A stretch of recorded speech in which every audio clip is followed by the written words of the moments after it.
안녕하세요. 형사법 전문 박리나 변호사입니다. 오늘은 많은 분들이 관심을 가지고 있고 살다 보면 또 겪을 수도 있고 한 그런 부분, 바로 명예훼손죄, 또 사이버 명예훼손죄, 모욕죄 등에 대해서 한번 알아보도록 하겠습니다. 먼저 명예훼손에 관한 처벌 규정은 형법과 정보통신망법에 있습니다.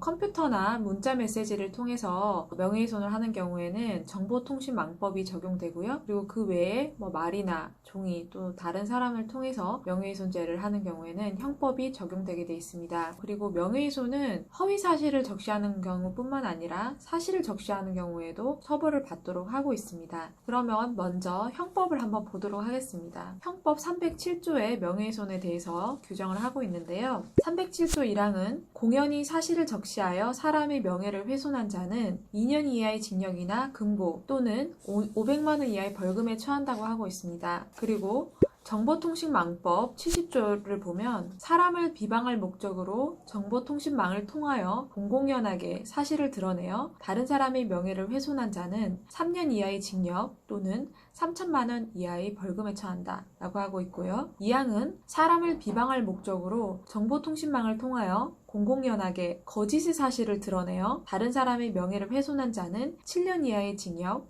10년 이하의 자격정지 또는 5천만 원 이하의 벌금에 처한다 라고 하고 있습니다. 그래서 사실을 적시해서 명예를 훼손한 경우보다 허위 사실을 적시해서 명예를 훼손한 경우를 더 처벌을 엄격하게 하고 있는 것을 알 수 있습니다. 그리고 더불어서 모욕죄를 한 번 더 볼 텐데요. 모욕죄는 형법 311조에 규정되어 있습니다. 311조를 보면 공연히 사람을 모욕한 자는 1년 이하의 징역이나 금고 또는 200만 원 이하의 벌금에 처해지게 되도록 되어 있습니다. 그러면 명예훼손죄, 모욕죄 뭐가 다를까요? 먼저 공통점을 한번 보도록 하겠습니다. 명예훼손죄와 모욕죄는 공통적으로 공연성, 특정성이라는 요건이 충족되어야 죄가 성립합니다. 즉, 공연성이라는 것은 전파 가능성이 있는 것을 말하는 것인데요. 가해자로부터 이야기를 들은 사람이 그 이야기를 전파할 가능성이 있어야 하는 것을 말하는 것입니다. 따라서 명예훼손죄, 모욕죄는 가해자와 피해자 둘 사이에서는 성립될 수가 없고요. 가해자가 제3자에게 피해자의 명예를 훼손시킬 수 있는 말 또는 피해자를 모욕하는 말을 하거나 메시지를 전송하는 등으로 가해자가 다수의 사람이 볼 수 있는 인터넷 공간에 피해자의 명예를 훼손하는 경우,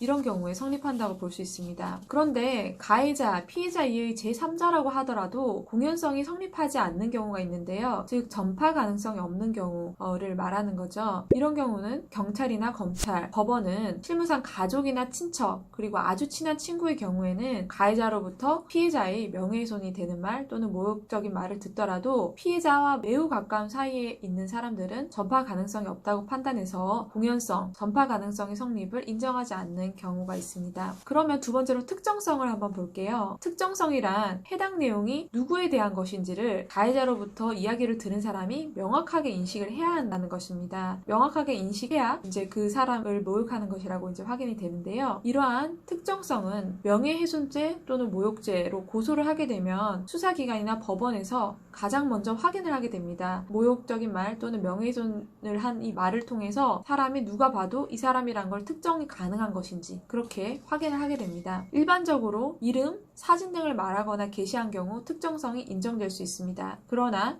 특정성이란 것은 반드시 이름이나 사진이 기재되어야 성립하는 것은 아니고요. 대법원 판례는 가해자가 피해자의 이름을 기재하지 않더라도 주변 정황을 통해서 해당 내용이 누구에 대한 것인지 제3자가 이를 인식할 수 있다면 특정성은 성립하는 것이다 라고 보고 있습니다. 그리고 헌법재판소 역시 인터넷 공간에서도 가해자가 피해자의 이름이나 사진 등 개인정보를 기재하지 않더라도 피해자의 아이디, 닉네임만 기재를 했는데 주변 정황을 통해서 누구에 대한 내용인지 제3자가 이건 누구에 대한 내용이네 라고 명확히 인식을 할 수가 있다면 특정성은 성립될 수 있다고 확인하고 있습니다. 방금은 공통점을 한번 봤는데요. 명예훼손죄랑 모욕죄의 차이점을 한번 보도록 할게요. 모욕죄가 성립하기 위해서는 공연성, 특정성이라는 요건 외에 해당 내용이 추상적인 가치 판단, 경멸적 감정의 표현이어야 하며 욕 같은 경우라든지 해당 내용이 상대방이 외부적인 명예를 훼손시킬 수 있는 내용이어야 한다는 것이 대법원의 일관된 태도입니다. 그래서 대법원 판례는 모욕죄의 경우에는 추상적 표현을 적시한 경우, 명예훼손죄는 구체적인 사실 또는 구체적인 허위 사실을 적시한 경우 성립된다고 하고 있습니다. 그래서 해당 내용이 굉장히 짧고 모욕적이면 모욕죄가 해당되는 경우가 많고요. 그리고 구체적이고 길고 그 사람의 명예를 훼손할 만한 사실이나 허위 사실인 경우에는 명예훼손죄로 해당되는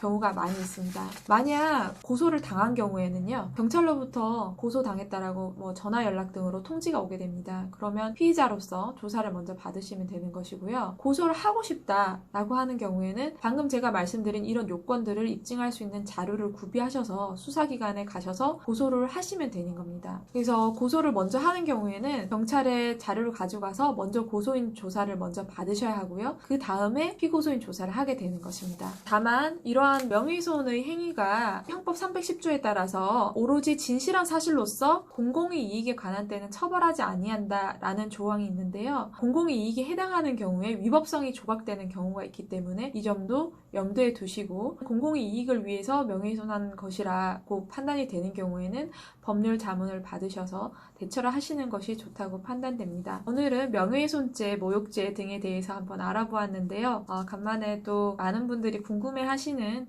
명예훼손죄 그리고 사이버 명예훼손에 대해서 한번 설명을 드려보았습니다. 그럼 오늘 영상은 여기까지 찍도록 하겠습니다. 감사합니다.